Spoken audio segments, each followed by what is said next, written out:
somehow a tragedy that has happened in Gaza, in Khan Yunis.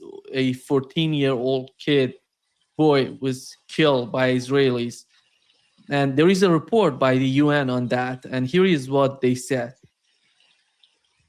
3 questions today for Israeli people. A 14-year-old boy. It He was was yesterday. shot by an Israeli military patrol as he was leaving his house. But at the time, there had been no fighting taking place. He was shot, badly injured, and was lying on the ground. He was surrounded by a company of Israeli soldiers who were chatting and probably some of them smoking over a period of 45 minutes while this 14-year-old boy bled to death. As the mother sought to leave the house to go to the child to rescue him, or she was shot at by the Israeli military patrol. What kind of people are your soldiers would allow a 14-year-old child to bleed to death over a 45-minute period? What kind of people are your military leaders that would inculcate a culture that soldiers feel free to do this? What kind of people are your leaders when they give orders, they make statements?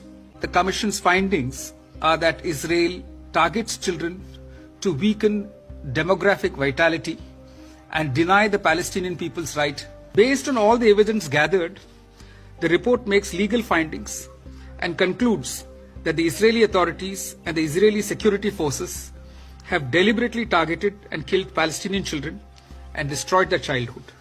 Israeli authorities and the Israeli security forces are responsible for crimes against humanity, including persecution and war crimes in the Gaza Strip and war crimes in the West Bank, including East Jerusalem. The report released today further substantiates our finding on genocide. I'm a lawyer, so I can only speak legally. There is no doubt whatsoever. There can be no doubt in anyone who reads today's report that every international legal norm has been violated by the actions of the Israeli authorities towards Palestinian children. And they need to be held accountable. Yeah. Yeah, no, it's horrific. This is, these are the kind of atrocities that the Jews claim were visited upon them by the Nazis. And now, instead of, they vowed never again, here they are engaged in doing it again, and doing it in the most brutal, inhumane fashion. And then they wonder why they're losing support in the United States. So there is that element of karma, but that kind of karma still doesn't replace the grief and the horror of a 14-year-old boy being murdered this way. They're shameful. Yeah. We had the Israeli ambassador, Danny Danon. He says, I'm calling on the office of the Secretary General to launch an official investigation into anti-Israeli bias among UN officials and in UN reports, and an investigation into how anti-Semitism is normalized. What's so amazing to me that, the way that Israel is behaving, I think as time goes by, many people are coming out and saying, who are these people? What is the main goal? Because they're hiding behind anti-Semitism. And every Jew I know is condemning Israel. Right. Every Jew, basically every Jew that is my friend, that I know in my life. And these people, these people are so unbelievably out of their minds. Well, there's a prominent Jewish physician here in the United States who's an ardent Zionist, and he was condemning. This was in a private group chat. He was condemning Norman Finkelstein as an anti-Semite. Norman, who is Jewish, whose parents survived the Holocaust, but nonetheless were incarcerated. and again, it's just typical when these Zionist extremists try to usurp the right to declare who's Jewish, who's not Jewish, and then in the course of that justify these kinds of horrific attacks on children. Yeah. Larry, Channel 14 in Israel reported that the Israeli defense establishment is preparing for the possible resumption of military operation against Houthis and Ansarullah in Yemen, and they're updating operation plans. What is happening? What is the reason to attack Yemen again? Well, they have no reason right now. They could possibly gin up a reason if they said that if the Houthis launched ballistic missiles into Israel, which they potentially could do. But this is, again, there's no justification for it right now. It seems because of Lebanon, they're not, because of MOU and what's going on between Iran and the United States, they're not able to do any more attacks on Lebanon. Let's go after Yemen. Let's see how we can sabotage the whole thing, the whole talks, the whole whatever it is. But that'd probably be foolish on their part to do so, simply because the Yemenis will fight back, and in the fight back, they will be causing some significant damage to Israel. And again, it's a case of Israel biting off more than it could chew. Yeah. Larry, finally, we had the Iranian president going to Pakistan, and what was mentioned there is important, and the same thing that we were talking about it on this podcast. I think many times we talk about it, about the new security structure of the region, and it was mentioned by the Iranian president in Pakistan. But when you look at the relationship between the two countries and how the reaction, I don't know what is from your sources. You talk with some Pakistani sources. How do they feel about the situation between Iran and Pakistan, and how is that gonna somehow help the whole security structure in the region? Yeah, actually, the relations between Pakistan and Iran were not always great.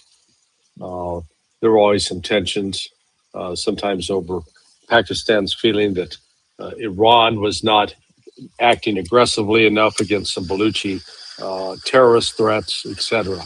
But once the attack was launched on Iran on the 28th of February, Pakistan changed its attitude, and particularly after the assassination of then head of the parliament, Ali Larijani, Pakistan contacted Iranian both intelligence officials and political officials and said, "Look, we know how you're being targeted. We know what the Israelis are doing to locate your people and to kill them." So Iran accepted that help, and you'll notice that since then there have not been any of these high-profile assassinations. So Pakistan has played a prominent role in preventing that.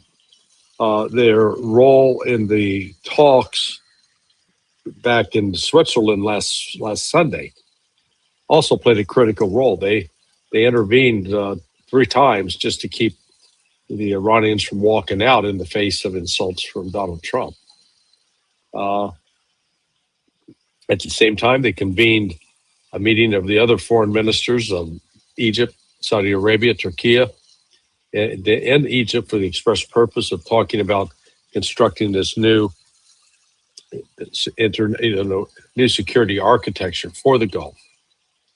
So Pakistan, I think, the Iranians have come to recognize that Pakistan is an honest broker in this deal, and it is no longer willing to carry water for the United States, and that it is quite serious and sincere about both helping Iran survive, but in addition to surviving, creating a new security architecture that will protect not just Iran, but Saudi Arabia, Turkey, and Egypt.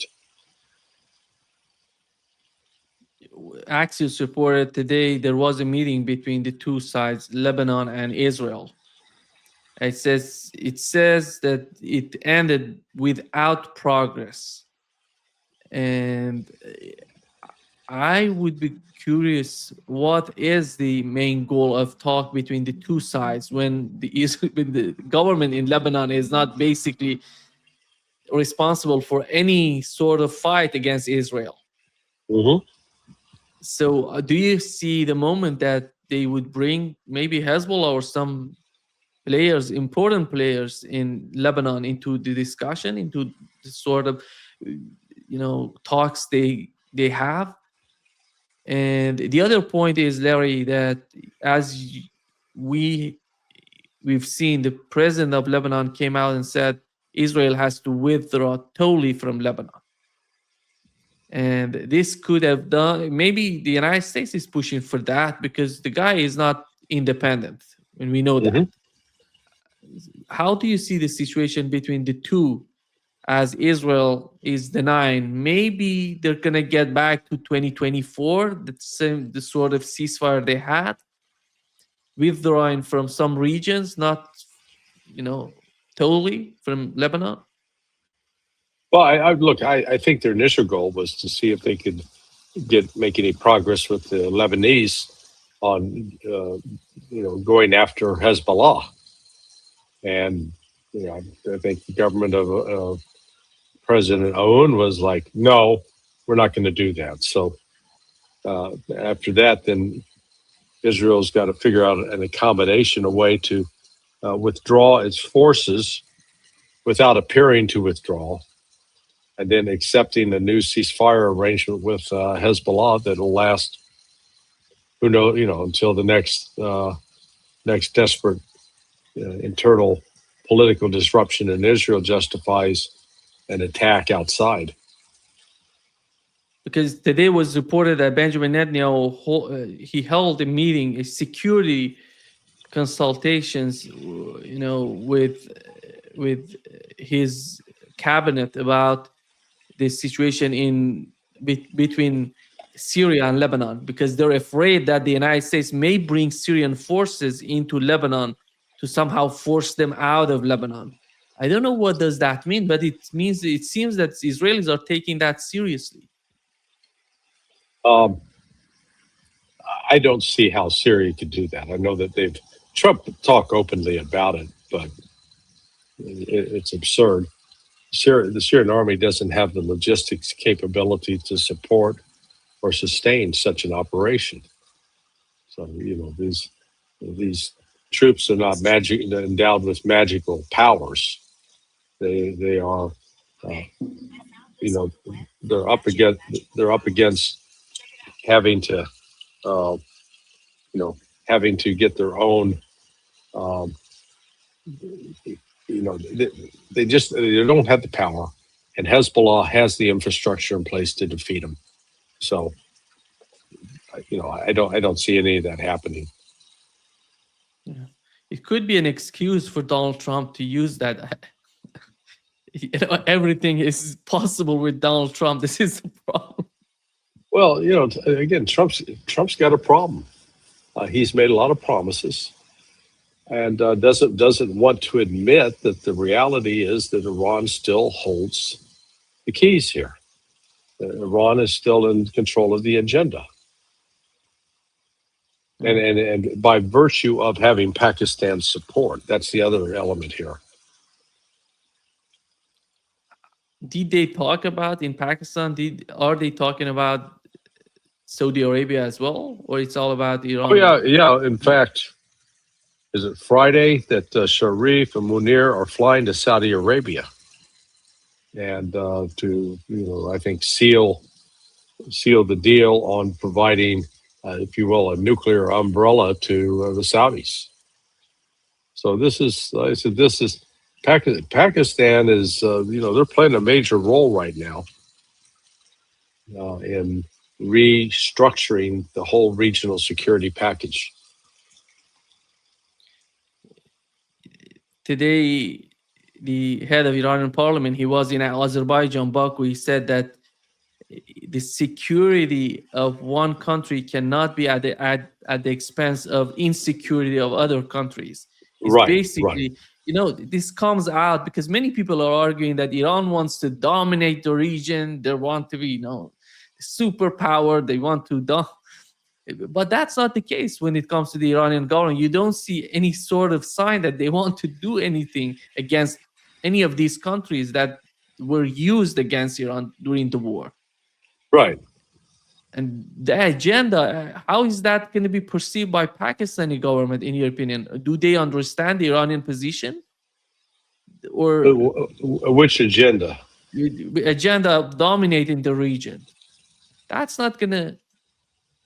Who? I think Iran dominating the region? Dominating the region, because that's that's the Western narrative.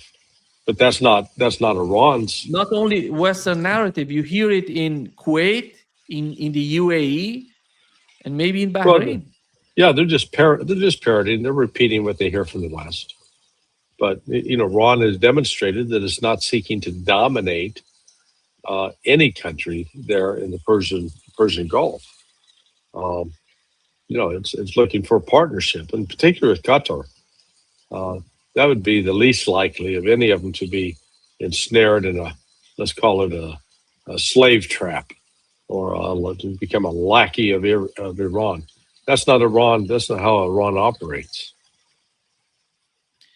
What is the mission of Rubio going to UAE and Kuwait? It seems that during the talks or the negotiations, they were somehow kept in the dark.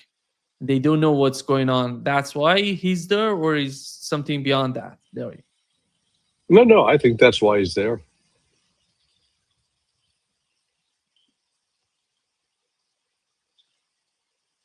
Did you hear Mark Rutte, Larry, today talking No, about I haven't heard that. I saw that he was on TV with Trump. I just saw it in the background. But what did he say?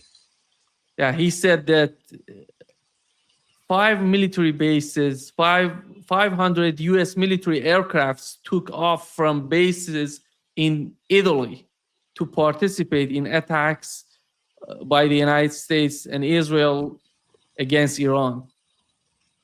And later on, Italy said, no, that's wrong. He's just lying.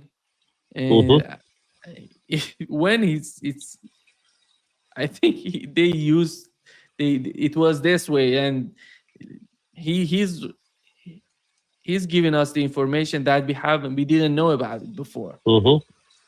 And Italy is somehow in some sort of panic because of that. Right now, they need the Strait of Hormuz, and you see the head of the Secretary General of NATO coming out and talking this way. There's a huge blow. That's a huge sort of problem making for Italy. Well, I'm just trying to see what the flight distance is. Okay, so 1,480 miles.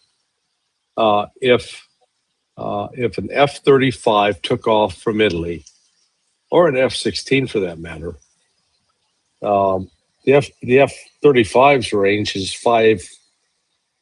So if they're trying to just fly home without combat loads, say maybe 600 miles. So they're going to have to be refueled at least twice if they took off from there and flew to Iran and then tried to fly back. So, at least 4 total air refuelings each direction. 2 going east, 2 going west, or vice versa. So, yeah, that makes sense. Yeah. He also said that between 4,000 and 5,000 military flights were conducted from various European bases to support military operation against Iran. It seems that the whole Europe was participating and helping. Well, and I've you know, I've heard that they're now starting to distance themselves from that. So we'll No, the see. guy just destroyed. I think he came out and put out the information that the countries are not happy with that. That's why you see Italy coming out saying, "Oh, we didn't do that," because the war was not some sort of gain, some sort of victory to participate in. If it was Right. a victory, that would make sense for him to come out and talk this way. But since the war was a loss for the United States and Israel, why do you need to put out this sort of information? Is that it coming out of stupidity, or is Yeah, more propaganda, trying to build yourself up to make you look like you're more important than you were. But that was, yeah, I didn't. That was what Ruto was saying today, huh? no? It's. I think the main reason that Europe is doing this is because of the Strait of Hormuz. They couldn't participate in the. Then they're putting a lot of pressure by Fox News, those people who are backing Donald Trump, and saying, "You in the Strait of Hormuz, you didn't do anything." He said, "No, we Well, did that. They use our bases to attack Iran." yeah. I mean, what were they supposed to do? They sent some ships to get blown out of the water. You know, this is almost a. It's not an impossible military task. It's the kind of task that would require a lot of resources and risk potential significant losses, personnel, ships, and other things. And so you didn't have to step back and say, how important do we want this piece of property? Is this the critical? We got to take it over at any cost. All right. Any cost can mean a lot of casualties on our part. Are we going to learn about the casualties on the part of the United States during the war? Who's responsible to put out the information on that on that data? Yeah. Well, no, that's clearly either the office of the president or the office of the secretary of war. They should put it out, and I think they've been covering up a lot of casualties. That's my impression. The new report on CBS News, they reported that several U.S. soldiers wounded in March 1st. In the March, which one Iranian drone struck the U.S. base at Kuwait, the port of Shuaiba, something like that. And we had the defense secretary Pete Hegseth said nearly 90% of the roughly 400 injured service members sustained minor injuries, which wasn't the case as the new reports coming out. And these people are going to come out. They're going to say that these are they can't keep it covered up forever. And they may even have an incentive now to leak it to build more opposition to staying involved with the war, to basically sabotage Israel. One possibility, a little far-fetched.